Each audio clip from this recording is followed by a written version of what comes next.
அண்ட சராசரங்களை படைத்து அதனை ஆட்சி செய்கின்ற வல்லநாயன் அல்லாஹ்வுக்கே புகழ் அனைத்தும். அல்ஹம்துலில்லாஹ்.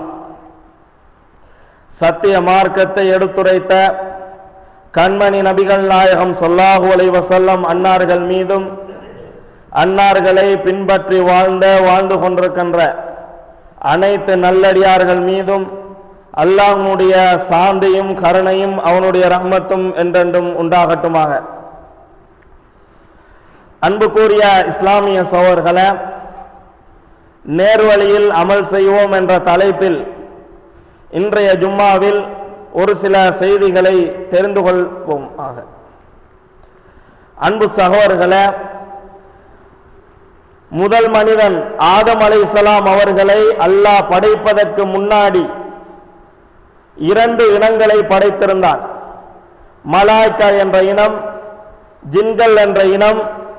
அடுத்ததாக மனித படைப்பை அல்லாஹ் படைக்கிறான். இந்த 2 படைப்புகளுக்கும் பின்னால் படைக்கப்பட்ட இந்த சமுதாயம், இந்த மனிதன் முன்னால் படைக்கப்பட்ட 2 இனங்களையும் விட மகா சிறந்தவன், சிறப்புக்குரியவன் என்பதை அன்றைய காலத்திலேயே அல்லாஹ் செயல் வடிவம் கொடுத்து அதனை செய்து காட்டுகிறான். மலக்குமார்களை பார்த்து அல்லாஹ் சொல்லுகிறான், உஸ்ஜுது லி ஆதம், ஆதம் என்ற இந்த மனிதனுக்கு நீங்கள் அனைவரும் அடிபணிய வேண்டும் என்று சொல்லுகின்ற பொழுது, ஃபஸஜதல் மலாயிகா, மலக்குமார்கள் அனைவரும் அடிபணிகின்றார்கள். ஆனால் அந்த இப்லீஸ் மாத்திரம் அல்லாஹ் இட்ட கட்டளைக்கு மாறு செய்து அடிபணியாமல் இருக்கிறான். இப்ப இப்லீஸை பார்த்து அல்லாஹ் கேட்கிறான், மா மனாக அன் தஸ்ஜுத லிமா கலக்து பியதைய, என்னிரு கைகளாலும் இந்த மனித படைப்பை நான் தான் படைத்திருக்கிறேன், அவனுக்கு அடிபணியும்படி நான் ஏன் ஏவுகின்ற பொழுது அவனுக்கு நீ ஏன் அடிபணியாமல் இருக்கிறாய், ஏன் இந்த மனிதனுக்கு அடிபணிய உன்னை தடுத்த காரணம் என்ன என்று இப்லீஸிடம் அல்லாஹ் கேட்குகின்ற பொழுது இப்லீஸ் அல்லாஹ்வுக்கு பதில் அளிக்கிறான். என்ன பதில்? அன கைரும் மின், நான் ஆதமை விட சிறந்தவன். எப்படி சிறந்தவன்? கலக்தனி மின் நார், என்னை நீ நெருப்பால் படைத்திருக்கிறாய். வகலக்தஹு மின் தீன், அவரை நீ மண்ணால் படைத்திருக்கிறாய். எனவே மண்ணுக்கு ஒரு காலமும் நெருப்பு அடிபணியாது என்று சொல்லி இப்லீஸ் மமதை கொள்கிறான், பெருமை அடிக்கிறான். ஆனா அல்லாஹ் என்ன நாடுகிறான்? மலக்குமார்களை விட, ஜின்களை விட, ஜின்னினத்தை சேர்ந்தவன் தான் இப்லீஸ், இவர்களை விட கண்ணியமான சிரேஷ்டமான ஒரு படைப்பாக மனித படைப்பை காட்ட வேண்டும் என்று அல்லாஹ் விரும்புகிறான். அந்த அல்லாஹ்வுடைய நாட்டத்துக்கு எகேன்ஸ்டாக அல்லாஹ் இட்ட கட்டளைக்கு மாறு செய்து இப்லீஸ் சொல்றான், ஜின்ன அந்த மனுஷனை விட நான் தான் சிறந்தவன், ஏன்டா என்ன நெருப்பால் படைத்திருக்கிறாய் என்று சொல்லி இப்லீஸ் அல்லாஹ்வுக்கு பதில் அளிக்கிறான். அன்பு சகோதரர்களே, இதுக்கு பின்னாடி அல்லாஹ்வுக்கும் இப்லீஸுக்கும் இடையில ஒரு உரையாடல் நடைபெறுகிறது, ஒரு சம்பாஷணை நடைபெறுகிறது. அந்த சம்பாஷணைய நாங்க எல்லாரும் படித்து எம்முடைய உள்ளத்தில் ஆழமாக பதிய வைக்க வேண்டிய மிக முக்கியமான சம்பவம். அது என்னது? இப்லீஸ் அல்லாஹ்வுடைய கட்டளைக்கு மாறு செய்து விட்டான். அப்ப அல்லாஹ் அவனுக்கு பதில் சொல்லுகிறான், வஅன்ன அலைக்கல் லஅனத இலா யௌமித்தீன், மறுமை நாள் வரைக்கும் என்னுடைய கேடு, என்னுடைய லானத்து, என்னுடைய சாபம் இப்லீஸே உனக்கு உண்டாகிக் கொண்டே இருக்கும் என்று சொல்லி அல்லாஹ் இப்லீஸுக்கு இப்படியான ஒரு வார்த்தையை சொல்லி விடுகிறான். அப்ப இப்லீஸ் வழங்குகிறான், அல்லாஹ்வுடைய சாபமான அந்த வார்த்தையை, அல்லாஹ்வுடைய லானத்தை நான் அடைந்து கொண்டேன், இதுக்கு பின்னாடி எனக்கு விமோசனம் இல்லை என்பதை தெரிந்து கொண்ட இப்லீஸ் அல்லாஹ் கிட்ட ஒரு வரம் கேட்கிறான். என்ன வரம் அது? சாகா வரத்தை கேட்கிறான். மறுமை நாள் வரைக்கும் உயிரோடு இருக்கக்கூடிய பாக்கியத்தை நீ எனக்கு தர வேண்டும். அம்பிர்னி இலா யௌமி யுபாஸூன், மறுமை நாள் வரைக்கும் உயிரோடு இருக்கக்கூடிய பாக்கியத்தை எனக்கு தாண்டு சொல்லி இப்லீஸ் அல்லாஹ்விடம் கேட்கின்ற நேரத்தில் அவன் கேட்ட அந்த சாகா வரத்தை இப்லீஸுக்கு அல்லாஹ் வழங்கி விடுகிறார். இன்னக மினல் முன்தரீன், நீ மறுமை நாள் வரைக்கும் உயிரோடு இருக்கக்கூடிய பாக்கியத்தை உனக்கு நான் வழங்கி விடுகிறேன் என்று சொல்லி இப்லீஸ் கேட்ட வரத்தை அல்லாஹ் வழங்கி விடுகிறார். அன்பின் சகோதரர்களே, அல்லாஹ்விடமிருந்து கிடைத்த அந்த பாக்கியம் இருக்கு பாருங்க, அந்த சாகாவரம், அதை பெற்றுக்கொண்ட இப்லீஸ் அல்லாஹ்விடம் ஒரு வார்த்தை சொல்லுகிறார். இறைவா, உன்னுடைய கண்ணியத்தின் மீது ஆணையிட்டு சொல்லுகிறேன், உனக்கு எவ்வளவு கண்ணியங்கள் இருக்கிறது, அந்த கண்ணியங்கள் மீது ஆணையிட்டு சொல்லுகிறேன், லௌவியன்னஹும் அஜ்மஈன். இந்த ஆதமுடைய பரம்பரை இருக்கு பாருங்க, இந்த பரம்பரையில அதிகமானவர்களை, நிறைய பேரை நான் வழிகெடுத்து காட்டுவேன். இல்லா இபாதக மின்ஹுமுல் முக்லசீன். யாரு இஹ்லாஸான முறையில உன்னை பின்பற்றி வாராங்களோ அவர்களை தவிர, நல்லவர்களை தவிர சலனமுள்ள அவ்வளவு பேரையும் நான் வழிகெடுத்து காட்டுவேன் சொல்லி இப்லீஸ் அல்லாஹ்விடம் சொல்லிவிடுகிறான். அப்ப அதுக்கு அல்லாஹ் பதில் சொல்றான், ஃபல் ஹக்கு வல் ஹக்க அகூல். இப்லீஸே, நீ மனிதனை வழிகெடுப்பதாக சொல்கிறாயா? உனக்கு நான் ஒரு பதில் சொல்லுகிறேன். என்ன பதில் அது? லஅம்ல அன்ன ஜஹன்னம மின்க வமிம்மன் தபியக மின்ஹும் அஜ்மஈன். இப்லீஸே, உன்னையும் உன்னை யாரெல்லாம் பின்பற்றி உன்னுடைய வழியில் வருகிறார்களோ அவ்வளவு பேரையும் போட்டு இந்த நரகத்தை நிரப்புவேன். இதுதான் நான் உனக்கு சொல்லக்கூடிய பதில் சொல்லி அல்லாஹ் அவனுக்கு லஅனத்து செஞ்சு நீ நரகவாதிதான் என்பதை ஊர்ஜிதப்படுத்தும் விதமான சில வார்த்தைகளை சொல்லி இப்லீஸுக்கு அல்லாஹ் பதில் அளித்து விடுகிறான். அன்பின் சகோதரர்களே, இதுக்கு பின்னாடி இப்லீஸ் சில வார்த்தைகள் அல்லாஹ்ட்ட சொல்றான். மிக முக்கியமாக கவனிக்கத்தக்க சில வார்த்தைகளை இப்லீஸ் அல்லாஹ் கிட்ட சொல்றான். என்ன சொல்றான்? லஇன் அஹர்தனி, இறைவா, நீ தந்தாய் அந்த வரம், அந்த வரத்தை உண்மையிலே நீ எனக்கு தந்து விட்டால், மறுமை நாள் வரைக்கும் என்னை நீ பிற்படுத்தி வைத்தாயானால், லாஹ்தனி கன்ன துர்ரியதஹு இல்லா கலீலா. இந்த ஆதமுடைய பரம்பரையில கொஞ்ச பேரை தவிர மற்ற அவ்வளவு பேரையும் நான் வேறறுத்து விடுவேன், சரியான வழியில அவர்களை போக விட மாட்டேன்னு சொல்லி இப்லீஸ் அல்லாஹ்விடம் சொல்றான். அது மாதிரி இப்லீஸ் அல்லாஹ் கிட்ட என்னெல்லாம் சொன்னான் என்பதை குர்ஆனில் பல இடங்கள்ல சொல்லி காட்டுகிறான். அடுத்ததாக என்ன சொல்லுகிறான்? ஃபபிமா அகுவைத்தனி, இறைவா, நீ என்னை வழிகேடன் என்று சொல்லிவிட்டாய், உன்னுடைய லஅனத்தை எனக்கு தந்து விட்டாய். நான் இதற்கு பின்னாடி ஒரு வேலை செய்ய போறேன். என்ன வேலை அது? லஅகுதன்ன லஹும் சிராத்தல் முஸ்தகீம். நீ காட்ட இருக்கக்கூடிய அந்த நேரான பாதையில நான் குந்திக் கொள்வேன். இங்கதான் நேர்வழியில் அமல் செய்யற அந்த தலைப்பு அங்கிருந்து உருவான ஒரு வரலாறு. என்ன அது? இப்லீஸ் அல்லாஹ் கிட்ட சொல்றான், லஅகுதன்ன லஹும் சிராத்தல் முஸ்தகீம். இறைவா, நீ காட்ட இருக்குகின்ற நேரான பாதை இருக்கு பாரு, அந்த பாதையில நான் குந்திக் கொண்டு நேர்வழியில் மனிதனை செல்ல விட மாட்டேன். சும்மல ஆத்தியன்னஹும் மின் பைனி ஐதீஹிம் வ மின் கல்பிஹிம் வ அன் ஐமானிஹிம் வ ஷமாயிலிஹிம். இந்த மனித சமுதாயத்தினுடைய வலதாலும் பின்னாலும் முன்னால் எல்லா பக்கத்தாலையும் வந்து மனிதனை நான் வழிகெடுப்பேன். வலா தஜிது அக்ஸரஹும் ஷாக்கிரீன். அல்லாஹ்வே, இந்த மனித சமுதாயத்துல நிறைய பேர் உனக்கு நன்றி கெட்டவர்களாக இருப்பாங்க. நீ கொடுத்த நியமத்துகளுக்கு நன்றி செலுத்துறவங்க ரொம்ப அறிவாகவே இருப்பார்கள். இந்த வேலையை நான் செய்து காட்டுவேன் சொல்லி இப்லீஸ் அல்லாஹ்விடம் சொல்றான். அன்பின் சகோதரர்களே, அப்ப சைத்தான் என்ன சொல்றான்? லஅகுதன்ன லஹும் சிராத்தல் முஸ்தகீம். நீ காட்ட இருக்குகின்ற நேர்வழி இருக்கு பாரு, அந்த நேர்வழியில மனிதனை செல்ல விடாமல் வழிகெடுப்பேன்னு சொல்றான். இப்ப நேர்வழிண்டா என்ன? எந்த நேர்வழியிலிருந்து மனிதனை இப்லீஸ் வழிகெடுப்பான்டா? நேர்வழி என்பது ரெண்டு விதமாக இருக்குது. ஒன்று, இந்த மனித சமுதாயத்துக்கு ஆத நபி தொடுத்து இறுதி நபி வரைக்கும் அல்லாஹ் நபிமார்கள் மூலம் வழங்கினான் பாருங்க வேதங்கள். இந்த வேதங்கள் அனைத்தும் தௌராத்து, இஞ்சில், ஜபூர் போன்ற அந்த வேதங்கள் இருக்கு பாருங்க. இந்த வேதங்கள் அனைத்தும் மனிதர்களுக்கு நேர்வழியை காட்டிக் கொடுக்கும். நபிமார்கள் அல்லாஹ்வின் புறத்திலிருந்து கிடைத்து சில செய்திகள் சொல்லுவாங்க இல்லையா, சுன்னான்னு சொல்லி, ஹதீஸ்னு சொல்லி, அந்த அது ரெண்டும் தான் நேர்வழி. அப்ப வேதங்கள் சொல்வது நேர்வழி, நபிமார்களுடைய சுன்னத்துகள் ஹதீஸ்கள் சொல்வது நேர்வழி. இப்லீஸ் சொல்றான், நீ காட்டுவாய் இல்லையா வேற வழி, நீ காட்டுவாய் இல்லையா நபிமார்களுடைய சுன்னத்தான வழி, அந்த வழியில மனிதனை நான் செல்ல விட மாட்டேன்.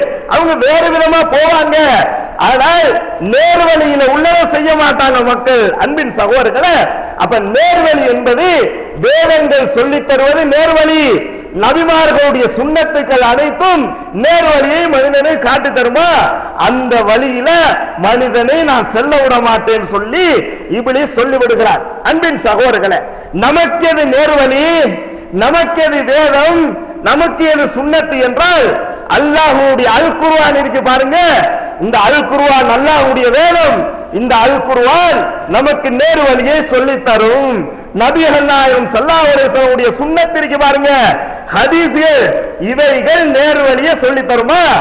இப்லீஸ் சொல்றான் குர்ஆனுடைய வாழ்க்கை இருக்கு பாருங்க, இந்த நபிகள் நாயகத்துடைய சுன்னத்தான வழி இருக்கு பாருங்க, இந்த ரெண்டிலையும் மனிதனை செல்ல விட மாட்டேன். இது ரெண்டு தான் நம்ம நேர்வழி. இன்றைக்கு மக்கள் நிறைய செய்யறாங்க, நிறைய அமல் செய்யறாங்க, நேர்வழியில உள்ளது கிடையாது. சைத்தான செய்ய விட மாட்டான். நேர்வழி என்ன? குர்ஆனில் உள்ள அமல்கள், ஹதீஸில் உள்ள அமல்களை மனிதனை செய்ய விட மாட்டான் சைத்தான். வேறு விதமான அமல்கள், வேறு விதமான வணக்க வழிபாடுகளை தான் மனிதர்கள் செய்வார்களே தவிர நேர்வழியில் உள்ள அமலை செய்ய விடாமல், சுன்னத்தில் உள்ள அமல்களை செய்ய விடாம மனிதனை வழிகெடுப்பதாக அன்றே இப்லீஸ் சொன்னான். அதை நமக்கு அல்லாஹ் குர்ஆன்ல படிப்பினையா சொல்லி காட்டுறான். அன்பின் சகோதரர்களே, மனிதனை வழிகெடுப்பேன், அவனை வேறறுப்பேன், அவனை சரியான பாதையில போட மாட்டேன் இப்லீஸ் சொன்னா பாருங்க. அதை சில காலங்களுக்கு பின்னாடி அந்த முதல் மனிதரை வைத்து செய்தும் காட்டுகிறார். இது ஒரு பக்கம் அல்லாஹ்வுடைய விதி என்றும் பார்க்க வேண்டும். இப்ப ஆதம் அலைஹிஸ்ஸலாம் அவர்களையும் ஹவ்வா அலைஹிஸ்ஸலாம் அவர்களையும் அந்த இன்ப லோகத்துல அந்த பூஞ்சோலையில நீங்கள் வாழுங்கள் சொல்லி அல்லாஹ் கட்டளையிட்டான். சொல்ற நேரத்துல ஆதம் நபிக்கு ஹஜ் செய்யுங்கள், ஜகாத் வழங்குங்கள், தொடர்ந்து நோன்பு வைங்க, நிறைய திக்ர் செய்யுங்க, ஒரு சட்டமும் இல்ல. அந்த பூஞ்சோலைக்குள்ள அந்த ஆதம் நபி போயிட்டு செய்ய வேண்டிய வேலை என்ன? ஜும்மா கிடையாது, ஸலவாத் ஒன்றுமே கிடையாது. அங்க அந்த இன்ப லோகத்துல நீங்க ரெண்டு பேரும் போயிட்டு செய்ய வேண்டிய வேலை என்ன தெரியுமா? ஃபகுலா மின்ஹா ஹைது ஷிதுமா, நீங்க விரும்பினதை சாப்பிடுங்க. அங்க ஆதம் நபிக்கு அல்லாஹ் இட்ட கட்டளை என்ன? நாங்க தொலை சொன்னோம், ஜும்மா நேரத்தை சொன்னோம் சொல்லல. ஆதம் நபிக்கு அல்லாஹ் சொல்லி அனுப்பினது தெரியுமா? நீங்க அந்த இன்பலோகத்துக்குள்ள போய் நீங்க சாப்பிடுங்க, விரும்பினத்தை எல்லாம் சாப்பிடுங்கன்னு சொல்லிட்டு வலா தக்ரபா ஹாதிஹி ஷஜரா, இந்த ஒரே ஒரு மரம் இருக்கு பாருங்க, இந்த மரத்துல மட்டும் நெருங்காதீங்க. இதோ லட்சோப லட்சம் மரங்கள், இதோ லட்சோப லட்சம் இன்பங்கள் எல்லாம் அனுபவிச்சுக்கீங்க, வேண்டியவாய் சாப்பிடுங்க, கணக்கு வழக்கு இல்ல, ஒன்று ஹலால் ஹராம் இல்ல, ஒரே ஒரு ஹராம். ஆனா நமக்கு நிறைய ஹலால்கள், நிறைய ஹராம்கள் இருக்குது. ஆதம் நபிக்கு அல்லாஹ் வழங்கினது ஒரே ஒரு ஹராம், அந்த மரத்தில் இருக்கிற கனிய நீங்க தின்னக்கூடாதுன்னு சொல்லி அனுப்பினாலா? இப்ப இப்லீஸ் பிளான் போடுறான். ஆதம் நபிய கண்ணு கருத்துமா இருப்பார் ஆதம் நபி, அவருக்கு பெரிய நிறைய ஹராம் இல்ல, ஒரே ஒரு ஹராம் தான் இருக்குது. அதுல கண்ணு கருத்துமா இருந்துட்டா அல்லாஹ்வுடைய கண்ணியத்தை, அல்லாஹ்வுடைய நியமத்துக்களை அடைந்து கொள்ளலாம். இப்ப இந்த ஒண்ட வழிதர செய்ய வைக்கணுமே, இந்த ஒரு பாவத்தை எப்படியா செய்ய வைக்கணுமே என்பதற்காக வேண்டி இப்லீஸ் போட்ட பிளான் என்ன தெரியுமா? குர்ஆன்ல அல்லாஹ் நேரடியா நம்ம சொல்லித்தாரான். இப்லீஸ் ஆதம் நபிட்ட எப்படி போறான், என்ன வார்த்தையை சொன்னான், எப்படி அந்த ஒரு ஹராத்தை கூட பேண முடியாமல் ஆக்கினான் என்பதை அல்லாஹ் நமக்கு சொல்லித்தாரான். இப்ப ஆதம் நபிய அந்த மரத்திட்ட நெருங்க வைக்கணும், அதை சாப்பிட வைக்கணும் என்பதற்காக வேண்டி இப்லீஸ் என்ன செய்கிறான் என்றால், ஆதம் நபியை சந்தித்து சொல்றான், ஆதமே நீ அல்லாஹ்வுக்கு எகென்ஸ்டா நட, நீ அல்லாஹ்வுக்கு மாறு செய் என்று நேரடியாக கெட்ட வடிவமாக செல்லாமல் இப்லீஸ் நல்ல வடிவமாக சொல்றான். எப்படி?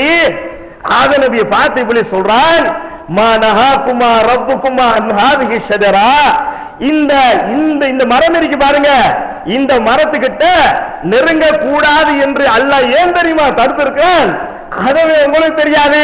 மகா கேடு கட்ட இப்லீஸ் ஆகிய அல்லாஹ்வுடைய லானத்தை பெற்றுக்கொண்ட இப்லீஸ் ஆகிய எனக்கு தான் அதுக்கான பதில் தெரியும். அந்த மரத்தை ஏன் தெரியுமா, அதில் உள்ள கனியை ஏன் தெரியுமா தின்னவானான்னு சொன்னான்? இல்லா அன் தகுனா மலக்கைனி, நீங்க அதை உண்டால் ரெண்டு பேரும் மலக்காகலாம். அவ் தகுனா மினல் ஹாலிதீன், அல்லது நிரந்தரமாக நீங்க இந்த இன்பலோகத்திலே இருந்து கொள்ளலாம். அந்த கனியை உண்டா நீங்க மலக்காகலாம் சொன்னா, நீங்க அதை சாப்பிட்டா அல்லாவுக்கு எகேன்ஸ்டா நட, அல்லாவுக்கு மாறு செய் என்று சொல்லாம மலக்காகலாப்பா, அதை சாப்பிட்டா மலக்காகலாம்னு சொல்லி இப்ளீஸ் சொல்றான். மலக்காகிறது தப்பா? ஒரு மனிதன் மலக்காகிறது தப்பு கிடையாது. ஏனென்றால் மலக்குமார்கள் ஒரு காலம் பாவம் செய்ய மாட்டாங்க. அல்லாஹ் சொன்னா செஞ்சு முடிக்கிறவங்க, அடுத்த கதை கழிக்க மாட்டாங்க. ருக்குல நின்னுண்டா ருக்கு தான், எலும்புனா எலும்புதான். அன்பின் சகோதரர்களே, அப்ப முழு செயல்களையும் அல்லாஹ்வுடைய முழு கட்டளைகளையும் எடுத்து நடக்கக்கூடிய சமுதாயம் மலக்குமார்கள். அல்லாஹ்ட்ட ரொம்ப நெருக்கமாக போகலாம், அல்லாஹ்வோடு நிறைய உரையாடல்களை செய்து கொள்ளலாம், அல்லாஹ்வோடு ரொம்ப நெருக்கமாக இருக்கலாம் என்பதற்காக வேண்டி மலக்காகிறது தப்பு கிடையாது என்று நினைத்து கொண்டு ஆதம் நபி என்ன பண்றாரு, மலக்காகிறது தப்பு கிடையாதுன்னு சொல்லி இப்ளீஸ் சொன்ன அந்த வார்த்தையை கேட்டுக்கொண்டு சூரத்துல் அஹ்ராஃப்ல அல்லாஹ் இந்த சம்பவத்தை சொல்லி காட்டுகிறான். கேட்டுக்கொண்டு டெஸ்டுக்கு என்ன செய்யறாங்க, முஸ்லிம்ல வரக்கூடிய அறிவிப்புல இந்த வார்த்தையை கேட்டோன்னே ஹவ்வா அலைஹிஸ்ஸலாம் இருக்கிறாங்க, இவங்க தான் சைத்தானுடைய அந்த வார்த்தைக்கு முதல்ல இணங்குறாங்க. இணங்கி ஆதம் நபிகிட்ட சொல்ல ஆதம் நபி ரெண்டு பேருமா மசூரா பண்ணிக்கிட்டு அதை சாப்பிடுறாங்க. அன்பின் சகோதரர்களே, அப்ப ஃபர்ஸ்ட் சைத்தானுடைய வலையில கவுண்டது அந்த பெண்மணிதான் என்பதை நபிகள் நாயகம் ஹதீஸ்ல சொல்லி தராங்க. அன்பின் சகோதரர்களே, இதுக்கு பின்னாடி என்ன நடக்குது, அல்லாஹ்வுடைய கட்டளைக்கு மாறு செய்துட்டாரு. அவர்கள் தங்களுக்கு மத்தியில் இருக்கக்கூடிய வெட்க உணர்வு அவர்களுக்கு வெளிப்பட்டு விட்டது. உடனே சுவர்க்கத்தில் இருக்கக்கூடிய இலைகளை எல்லாம் பித்து தங்களை மறைத்துக் கொண்டார்களாம் என்று சொல்லி அல்லாஹ் குர்ஆனை சொல்லி காட்டுகிறார். இதுக்கு பின்னாடி அல்லாஹ்ட்ட இருந்து ஓடர் வருகிறது, ஆதம் ரப்பஹு ஃபகவா, இதோ ஆதம் இருக்கிறாரே இவர் தன்னுடைய ரப்புக்கு எகேன்ஸ்டாக நடந்து விட்டார், மாறு செய்து விட்டார். நிறைய சட்டங்கள் ஓடல்ல, ஒரே ஒரு சட்டம், அந்த சட்டத்தை கூட பேண முடியாமல் சேத்தா ஆள துரத்தி விட்டான்னு சொல்லி அல்லாஹ் ஆதம் நபிக்கு அல்லாஹ் செய்தி அனுப்புறான். அப்ப தான் செய்த தவறை உணர்ந்து கொண்டு அல்லாஹ்வோட மன்றாடுகிறாங்க. உடனே அல்லாஹ் அந்த பாவத்தை மன்னிக்கிறான், அவர்களை இந்த பூமிக்கு அனுப்பி வைக்கிறான்.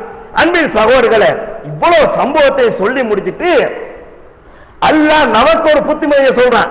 இந்த கதை சும்மா தமாசுக்கு இல்ல, இந்த கதையை வைத்து இந்த மனித சமுதாயத்திற்கு நிறைய படிப்பினை இருக்கிறான், நிறைய செய்தி இருக்கிறான். இதை அல்லாஹ் நமக்கு சொல்லி தருகிறான். யா பனி ஆதம், ஆதமுடைய மக்களே, ஆத நபியோட இவ்வளவு நாள பேச்சு.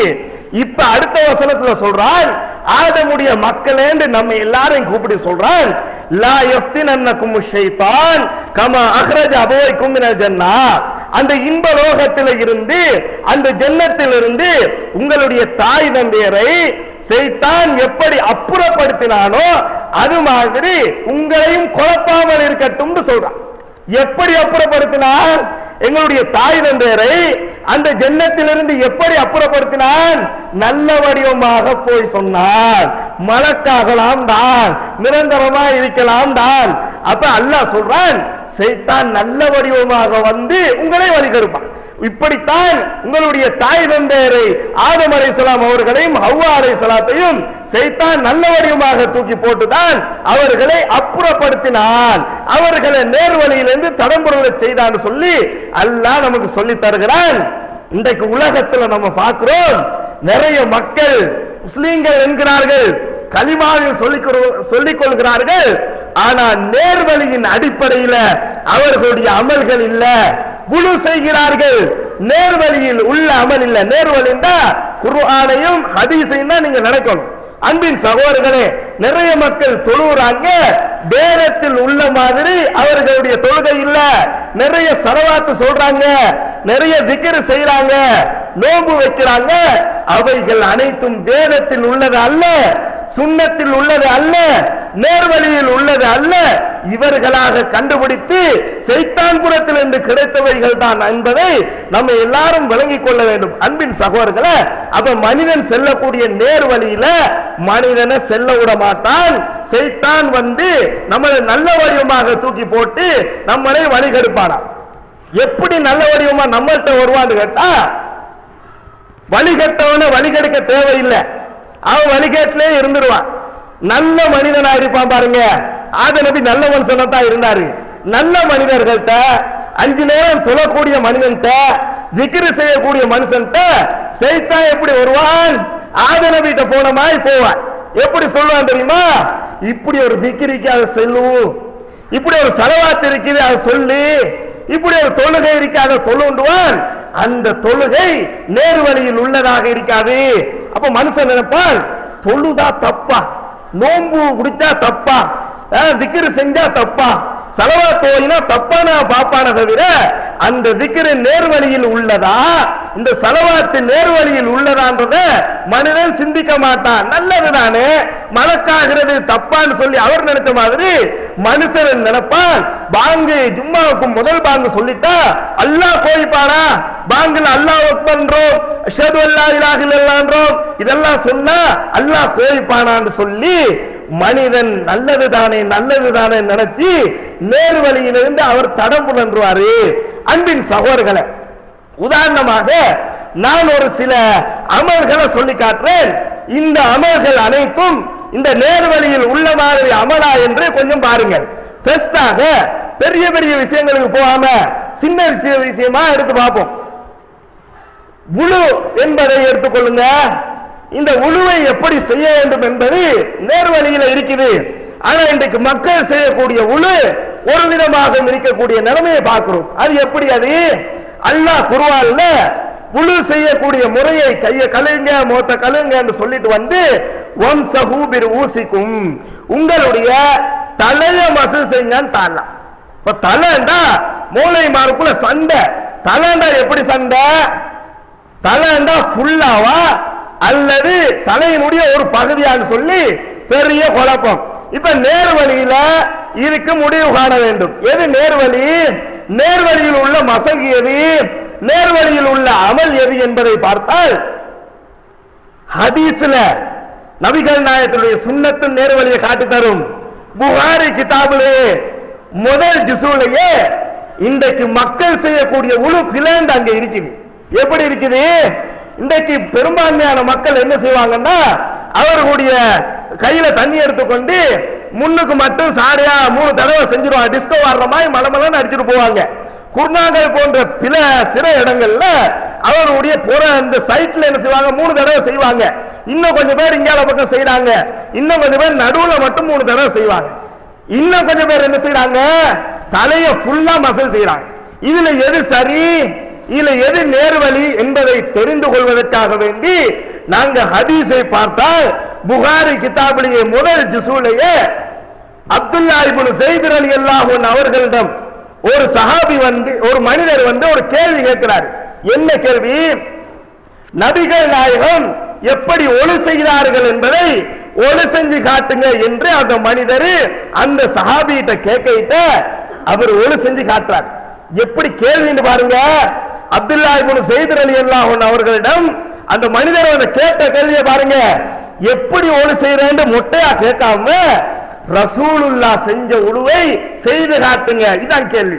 இன்றைக்கு மக்கள் இப்படி போய் கேட்கறல்ல, எங்க தக்பீர் கட்டுறது? அவர் தொப்புள்ளாண்டு அபுதாவுல வரக்கூடிய லைபான ஹதீஸ் சொல்லுவாரா? இவரும் செய்வாரு. எப்படி உழு செய்யறது? அசரத் அவர்கள் சொல்லி கொடுப்பாரு. என்ன ஸலவாத் வருது, அவர் விரும்பின ஸலவாத்தை சொல்லி கொடுப்பாரு. இப்படி கேள்வி கேட்க கூடாது.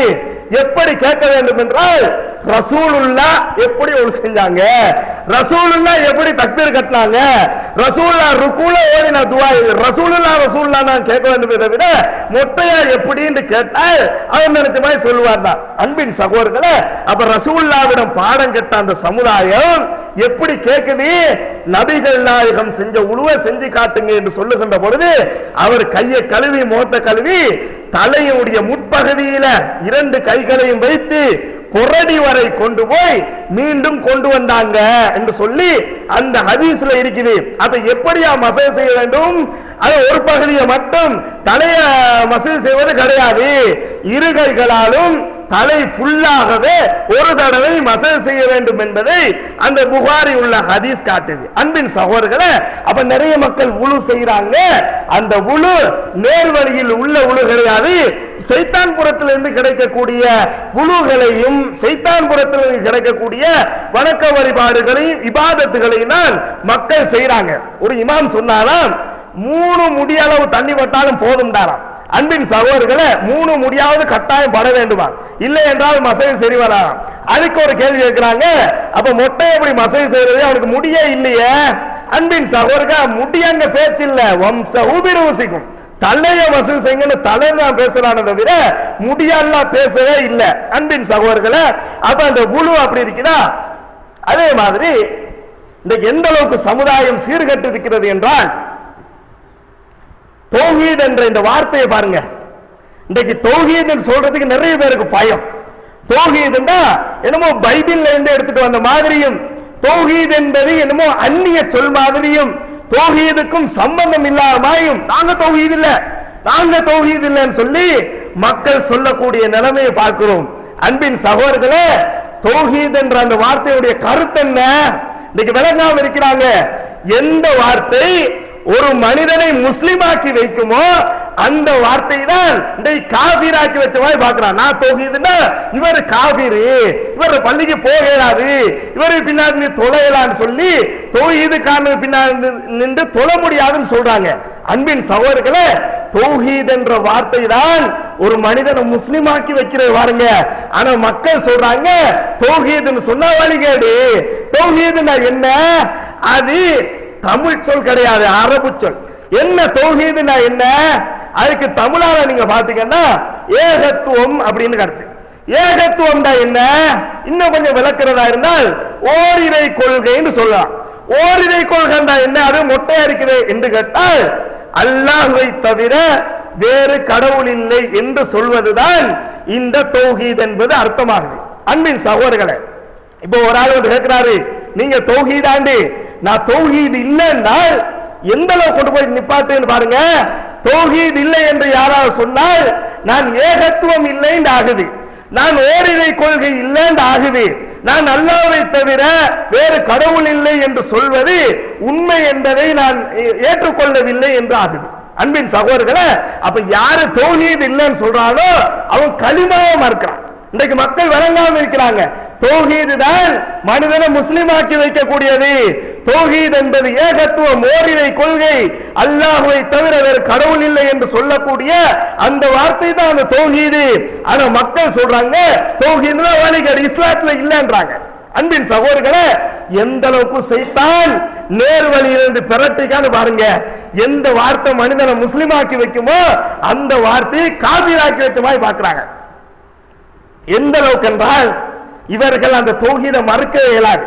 இன்றைக்கு நாங்க என்ன சொல்கிறோம் என்றால், கலிமா என்பது ஒன்று, லா இலாஹ இல்லல்லாஹ்ன்றோம்.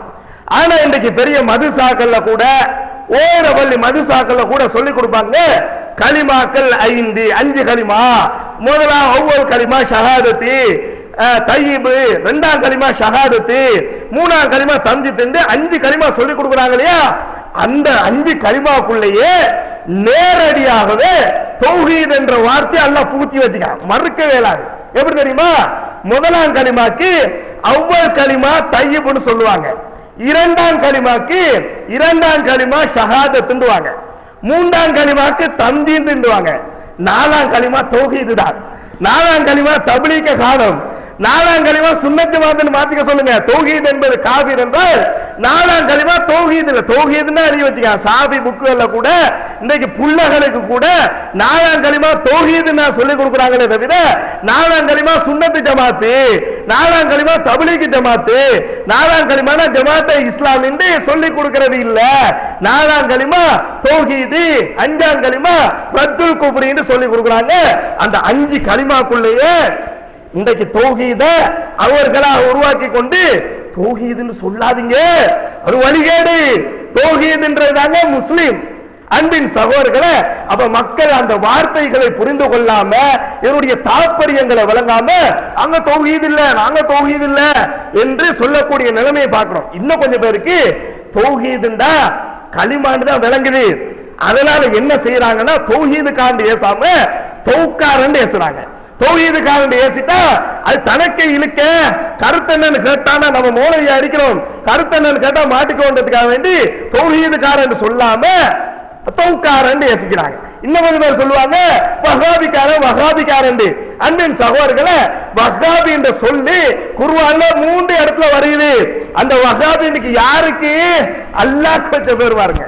இந்த வஹாபி என்பது குர்ஆன்ல சுலைமான் நபி சொன்னாங்க, இன்னக அன்தல் வஹாப், அல்லாஹ்வே கடவுளே நீ ஒரு வஹாபின்னு சொல்லி சுலைமான் நபி சொன்னார் என்று அல்லாஹ்வே குர்ஆன்ல சொல்லி காட்டுகிறார். 3 இடங்கள்ல வஹாபி என்று அல்லாஹ் தனக்கு தானே பேர் சூட்டிக் கொண்டான். அன்பின் சகோதரர்களே, அப்ப வஹாபி நீங்க ஏசுறீங்களா? அல்லாஹ்வை சார்ந்தவர்கள், ரஹ்மானை சார்ந்தவர்கள் சொல்லி அவங்களாவே சொல்றாங்க. எது புகழக்கூடிய வார்த்தையோ அதை இகழக்கூடிய வார்த்தை மாதிரி சைத்தான் தட்டி வச்சுக்காம பாருங்க. அந்த சொல்லக்கூட விளப்பம் இல்லாம இல்ல இல்ல என்று சொல்லக்கூடிய நிலைமையை பார்க்கிறோம். அதே மாதிரி சகோதரர்களே, இன்றைக்கு பார்க்கிறோம் எந்த அளவுக்கு என்றால் நம்மள சொல்லுவாங்க திக்ரை இல்லை என்றார்கள், ஸலவாத்தை இல்லை என்றார்கள், இவர்கள் நிறைய தொழுகைகளை இல்லாமலாக்கி போட்டாங்கன்னு சொல்லுவாங்க. அன்பின் சகோதரர்களே, நல்ல முறையில் தெரிந்து கொள்ள வேண்டும், திக்ர் இல்லை என்று ஒரு காலம் நம்ம சொன்னது கிடையாது, ஸலவாத் இல்லை என்று நம்ம ஒரு காலம் சொன்னது கிடையாது. ஸலவாத் இல்லை என்று யாராவது சொன்னால், திக்ர் இல்லை என்று யாராவது சொன்னால் அது சுத்தமான வழிகேடு. ஏனென்றால் அல்லாஹ் குர்ஆனில் சொல்லுகிறான், யா அய்யுஹல்லதீன ஆமனு ذ்குருல்லாஹ ذிக்ரன் கஸீரா, ஈமான் கொண்டவர்களே நிறைய திக்ர் செய்யுங்கன்றான். புக்ரத்தம் வாசிலா, காலையிலும் மாலையிலும் அல்லாஹ்வை திக்ர் செய்யுங்க என்று அல்லாஹ் சொல்லி இருக்கிறார். ஃபவைலுல் லில் காசியத்தி குலூபுஹும் மின் திக்ரில்லாஹ், திக்ர் செய்யாமல் உள்ளம் இறுகி போயிருக்கலையா, இந்த மாதிரி உள்ளங்களுக்கு அல்லாஹ்வுடைய லானத்து உண்டாகட்டும், வழிகேடு உண்டாகட்டும் சொல்லி அல்லாஹ்வே சபிக்கிறார். யாராவது திக்ர் செய்யலன்னா அல்லாஹ்வுடைய சாபம் அந்த உள்ளத்துக்கு வருகிறது. நிறைய இடங்கள் அல்லாஹ் திக்ர் செய்யுங்கன்னு அல்லாஹ் சொல்லுகிறான். யா அய்யுஹல்லதீன ஆமனு ஸல்லு அலைஹி, ஸலவாத் சொல்லுங்கன்றான். அப்ப ஸலவாத் இல்லைன்னு நம்ம சொல்லுவோமா, திக்ர் இல்லை என்று சொல்லுவோமா என்பதை சிந்தித்துக் கொள்ள வேண்டும். நம்ம ஒரு காலமும் திக்ர் இல்லைன்னு சொன்னது கிடையாது, ஸலவாத் இல்லைன்னு சொன்னது கிடையாது. ஆனா இப்படி சொல்லுகிறோம். எப்படி? இன்றைக்கு தரீக்காக்கள் என்ற பெயர்ல இவர்களாக உண்டாக்கி கொண்டு சொல்றாங்க இல்லையா, ஹூ ஹூ யாமன் ஹூன்றாங்க, இன்னும் நிறைய திக்ர்கள் சொல்றாங்க இல்லையா. இந்த மாதிரியான திக்ர்கள், இந்த மாதிரியான ஸலவாத்துகளை தான் இல்லை என்று சொன்னோமே தவிர, நபிகள் நாயகம் சொன்னாங்க, புகாரி கிதாபில் வரக்கூடிய ஹதீஸ், அலா அதுல்லுக அலா கலிமத்தி மின் கன்சில் ஜன்னா, சுவர்க்கத்தின் புதையல் என்ற அந்தஸ்தில் வரக்கூடிய ஒரு திக்ரை சொல்லி தரட்டுமா? லா ஹவுல வலா குவத்த இல்லா பில்லான்னு சொன்னாங்க இல்லையா. இந்த திக்ரை ஒரு காலமும் நாங்க இல்லை என்று சொன்னதே கிடையாது. அல்லாஹும்ம ஸல்லி அலா முஹம்மது வ அலா ஆலி முஹம்மது என்று நபிகள் நாயகம் சொன்னாங்க இல்லையா. இந்த ஸலவாத் இல்லை என்று சொன்னது கிடையாது. எனி டைம், எல்லா நேரங்களிலும் சொல்லுங்கள், பாங்குக்கு முன்னாடி இந்த ஸலவாத்தை சொல்லாதீர்கள் என்றோம். அதே மாதிரி 2 ஜும்மாக்களுக்கு இடையில் அசரத் உட்கார்ந்துட்டு எழும்புவார் இல்லையா, அந்த நேரத்தில் திக்ர் கிடையாது என்று சொன்னோமே தவிர, காலையிலும் மாலையிலும் திக்ர் செய்வதை ஒரு காலம் நம்ம இல்லைன்னு சொன்னதே கிடையாது. இவர்களாக உண்டாக்கிய நேர்வழியில் இல்லாத திக்ர்களை, நேர்வழியில் இல்லாத ஸலவாத்துகளை தான் இல்லை என்று சொன்னோம் என்று விளங்கிக் கொள்ள வேண்டும். அன்பின் சகோதரர்களே, சில மாதங்களுக்கு முன்னாடி ரேடியோல ஒரு திக்ர் மஜ்லிஸ் நடக்குது. என்ன அதுன்னு கேட்டா, ஒரு ஆள் ஹூ ஹூ யாமன் ஹூன்னு சொல்லி கொடுக்குறாங்க, மற்ற எல்லாரும் இருந்து கொண்டு ஹூ ஹூ யாமன் ஹூன்னு சொல்றாங்க. அப்ப புதுசா ஒரு திக்ர் இருக்குதுன்னு சொல்லி ஹூ ஹூ யாமன் ஹூ தேடி பார்த்தா குர்ஆன்ல அந்த திக்ரை காணோம், ஹதீஸ்களையும் காணோம். சரி, நமக்கு தான் விளங்கலையோ, எல்லாத்தையும் கொஞ்சம் கோல் அடிச்சு கேட்டு பார்ப்போம்னு பார்த்தா எல்லாரும் சொல்றாங்க ஹூ ஹூ யாமன் ஹூ கிடையாது, இது ஹதீஸ்ல கிடையாது, இந்த ஹூ ஹூ யாமன் ஹூன்ற திக்ர் நேர்வழியில இல்ல, இவர்களாக உண்டாக்கி கொண்டு ரேடியோல படிச்சிருக்காங்க என்று சொல்றாங்க. அன்பின் சகோதரர்களே, இந்த ஹூ ஹூ யாமன் ஹூண்டா என்ன கருத்து? அவன் அவன் யாரவன் கருத்து. இந்த திக்ருக்கே ஒழுங்கான கருத்து கிடையாது. அவன் அவன் யாரவன் அப்படி என்று சொல்லிதான் ஹூ ஹூ யாமன் ஹூண்டா கருத்து. இந்த திக்ர் மஜ்லிஸ் முடிஞ்சோடனே திக்ர் மஜ்லிஸ் நடத்தினா சொல்றாரு, இது ஹத்தாது ராத்திபுன்னு சொல்லிட்டார். ஹத்தாது ராத்திபுடா என்ன? அரபு சொல்லா இருக்கேன்னு தமிழ்ல பார்த்தா, இரும்படிக்கிற கொல்லன் படித்து பலன் பெற்ற ராத்திபு. ரசூல்லா படித்தது இல்லையா, நேர்வழியில உள்ள இல்லையா, குர்ஆன்ல கிடையாதாம். இது இரும்படிக்கிற கொல்ல அந்த காலத்துல படிச்சு பலன் பெற்ற ராத்திப் உண்டு. அவர்களுடைய வாயால இது ஹத்தாது ராத்திப்னு சொல்றாங்க. அன்பின் சகோதரர்களே, இந்த திக்ரை இல்லை என்றோம். லா ஹவுல வலா குவத்த இல்லா பில்லாஹ் சொன்னாங்களே ரசூலுல்லாஹ், அதை சொல்லுங்கள். லா இலாஹ இல்லல்லாஹ் வஹ்தஹு லா ஷரீக லஹு லஹுல் முல்கு வ லஹுல் ஹம்து யுஹ்யி வ யுமீது வ ஹுவ அலா குல்லி ஷைஇன் கதீர். நபி எல்லாம் சொன்னாங்களையா, இந்த திக்ரை இல்லை என்று சொன்னது கிடையாது. இந்த திக்ர்களை நீங்க சொல்லுங்க. நபிகள் நாயகம் சொன்ன திக்ர்களை சொல்லுங்க. நேர்வழியில் உள்ள திக்ர்களை சொல்ல வேண்டுமே தவிர இவர்களாக உண்டாக்கி சொல்லக்கூடிய திக்ர்களையும் ஸலவாத்துகளையும் நிறுத்திக்கொண்டு நேர்வழியில் உள்ளதை தான் செய்ய வேண்டும் என்றுதான் நம்ம சொல்லுகிறோம். வல்ல ரஹ்மான் எங்கள் அனைவரையும் நேர்வழியில் அமல் செய்யக்கூடிய பாக்கியத்தை தந்தருவானாக. வாஹிர் தவானா அல்ஹம்துலில்லாஹி ரப்பில் ஆலமீன்.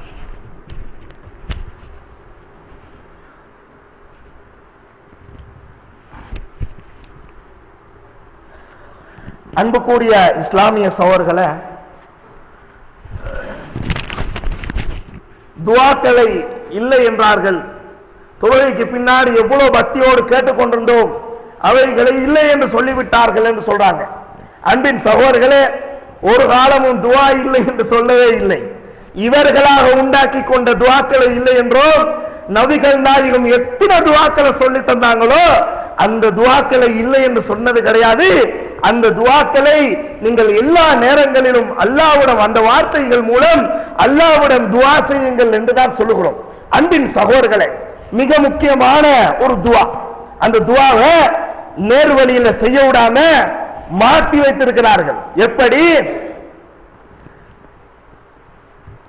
பாங்குக்கு பின்னாடி நபிகள் நாயகம் சொன்னாங்க, அல்லாஹும்ம ரப்ப ஹாதி தஅவத்தி தாமா என்ற அந்த திக்ரை, அந்த துஆவை நீங்க செய்யுங்கன்னு ரசூலுல்லாஹ் சொன்னாங்க.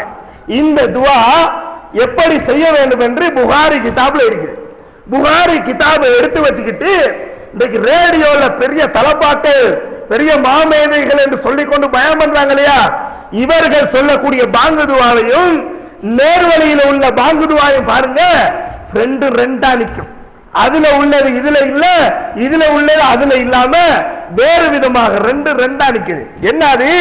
நீங்க புகாரி கிதாப அது மாதிரி வேற வேற ஹதீஸ் கிரந்தங்கள்ல வரக்கூடிய ஹதீஸ்களை பார்த்தால் மகாமம் மஹ்மூதன் இல்லதி வாத்தாவோட முடியுது. இப்ப இன்றைக்கு ரேடியோக்கள்ல என்ன செய்யறாங்கன்னா வத்தரத்து ரஃபியத் ஆலியத் ஷரீபான்னு சொல்லி இவர்களாக ஒரு சொல்ல சேர்த்து இருக்கிறாங்க. இது நேர்வழியில கிடையாது. அன்பின் சகோதரர்களே, ஏன் இந்த துஆவை சொன்னேன் என்றால், நபிகள் நாயகம் சொல்றாங்க, யார் இந்த துஆவை ஓதுகிறாரோ ஹல்லத் லஹு ஷஃபாஅத்தி, மறுமை நாள்ல என்னுடைய ஷஃபாத் கிடைக்கும்டாங்க. எவ்வளவு பெரிய கண்ணியமான ஒரு துஆ. அந்த துஆவை நேர்வழியில உள்ளமாய் செய்ய விடாம யார் மாற்றி வைத்திருக்கிறார்கள் சிந்தித்து பாருங்க. அன்பின் சகோதரர்களே, அவர் சபாத்து பண்ணுவார், இவர் சபாத்து பண்ணுவார் சொல்லி மகான்களை மக்கள் நம்பி செல்கிறார்கள். நபிகள் நாயகம் சொன்னாங்க, உலக தலைவர், உலகத்திலேயே மகா சிறந்த மனிதராக இருக்கக்கூடிய முகமது நபி ஸல்லல்லாஹு அலைஹி வஸல்லம் அவர்களுடைய அந்த ஷஃபாத்தை பெற்றுத்தரக்கூடிய மகத்தான ஒரு துஆ. அந்த துஆவை நேர்வழியில செல்ல விடாம அதை மாற்றி வைத்திருக்கக்கூடிய காட்சியை பார்க்கிறோம். அன்பின் சகோதரர்களே, அப்ப நம்ம என்ன சொல்ல வருகிறோம் என்றால், நம்ம செய்யக்கூடிய அமல்கள் அனைத்தும் நேர்வழியில் உள்ள அமலாக இருக்க வேண்டும். குர்ஆனில் உள்ள அமல், ஹதீஸில் உள்ள அமலாக இருக்க வேண்டும். இறுதியாக குர்ஆன்ல அமல் செய்யுங்க மொட்டையா இருக்காது. எல்லா இடங்களையும் நீங்க ஆய்வு செய்து பார்த்தால் அமல் செய்யுங்கள் என்ற வார்த்தையோடு சாலிகாத் அல்லது சாலிகன் என்ற அமலை சொல்லை சேர்த்து அல்லாஹ் சொல்லுவான். உதாரணமாக சொல்ல போனால் வல்லசுர் சூராவை எடுத்து பாருங்க. இல்லல்லதீன ஆமனு வஅமிலு, அமல் செய்தவர்கள் என்று சொல்லாம வஅமிலு சாலிகாத், சாலிகான அமலை செய்தவர்கள் என்று அல்லாஹ் சொல்றான். வஅமில அமலன் சாலிகன், யார் சாலிகான அமலை செய்கிறாரோ என்று சொல்லி வமை அமல் மின சாலிகாத், யார் சாலிகான அமல் செய்கிறாரோ என்று சொல்லி குர்ஆனில் எல்லா இடங்களிலும் சாலிகான அமலை செய்யுங்கள் அல்லாஹ் சொல்றான். ஏன் சொல்லுகிறான் சாலிகான அமல் என்பது? மக்களும் அமல் உண்டாக்குவாங்க, அல்லாஹ்வும் சில அமல்களை உண்டாக்கி தந்திருக்கிறான். அப்ப சாலிகான அமல் எது என்பது என்ன? மௌலவிமார்கள் சொல்வது சாலிகான அமலா, மக்கள் உண்டாக்குவது சாலிகான அமலா? கிடையாது. அல்லாஹ் சொன்னது சாலிகான அமல், நபிகள் நாயகம் சொன்னது சாலிகான அமல். அதனால தான் அல்லாஹ் சொல்றான், நீங்க அமல் செய்யுங்க, நீங்க தொழுங்க, நோன்பு வைங்க, ஜகாத்து கொடுங்க, ஸலவாத்து சொல்லுங்க, திக்ர் செய்யுங்க. அந்த திக்ர்கள் அனைத்தும் சாலிகான திக்ராக இருக்க வேண்டும். நீங்க தொழுகக்கூடிய தொழுகை சாலிகான அமலாக இருக்க வேண்டும். சாலிகான அமல் என்பது குர்ஆனில் உள்ள விதமான தொழுகை, சுன்னாவில் உள்ள தொழுகை என்பதை நம்ம விளங்கிக் கொள்ள வேண்டும். அதே மாதிரி சகோதரர்களே, இந்த பாங்கு சொல்ற நேரத்துல பொம்பளைகளை பாருங்க, பாங்கு சொல்ற நேரத்துல பேசிட்டே இருப்பாங்களா? பாங்கு சொல்ற நேரத்துல டக்குனு முந்தாணி எடுத்து தலையில போட்டுக்குவாங்க. பாங்குக்கு ரசூலா பதில் சொல்ல சொன்னாங்களே, பாங்கு சொல்ற மாதிரி நீங்களும் சொல்லுங்கன்னாங்க. இது ஆம்பளைக்கும் கட்டளை தான், பெண்களுக்கும் கட்டளை. பாங்குக்கெல்லாம் பதில் சொல்ல மாட்டாங்க. பாங்கு முடிஞ்சு அதுக்கு சொல்லக்கூடிய அந்த துஆக்களையும் சொல்லவும் மாட்டாங்க. தலையில முந்தாணியை போட்டுக்கொண்டு பேசிக்கொண்டே இருப்பார்கள். நபிகள் என்ன சொல்றாங்க? பாங்கு சத்தம் கேட்டால் தலையை மூட வேண்டும் சொல்லவே இல்லை. தலையை திறந்து கொண்டிருக்கலாம், மூடிக்கொண்டே இருக்கலாம். பாங்கு சத்தம் கேட்டால் நீங்க முந்தானியால் தலையை மூடிக்கொள்ளுங்கன்னு ரசூல்லா சொன்னது இல்லை. அப்ப ரசூல்லா சொல்லாத செஞ்சுக்கிறாங்க. ஆனா சொன்னது திக்ர் செய்யுங்க, பதில் சொல்லுங்கன்னாங்களே, அதை விட்டுட்டாங்க. எது சொல்லலையோ அதை பெரிய பக்தி பரவசத்தோட பாங்கு சொல்லுதுன்னு போட்டுக்குவாங்க. ரசூல்லா சொன்னது என்ன, பாங்குக்கு பதில் சொன்னாங்க, அதை சொன்னது கிடையாது, பேசிட்டே இருப்பாங்க. அன்பின் சகோதரர்களே, அப்ப நம்முடைய முழு வணக்க வழிபாடுகளும் ரெண்டாக நிக்குது.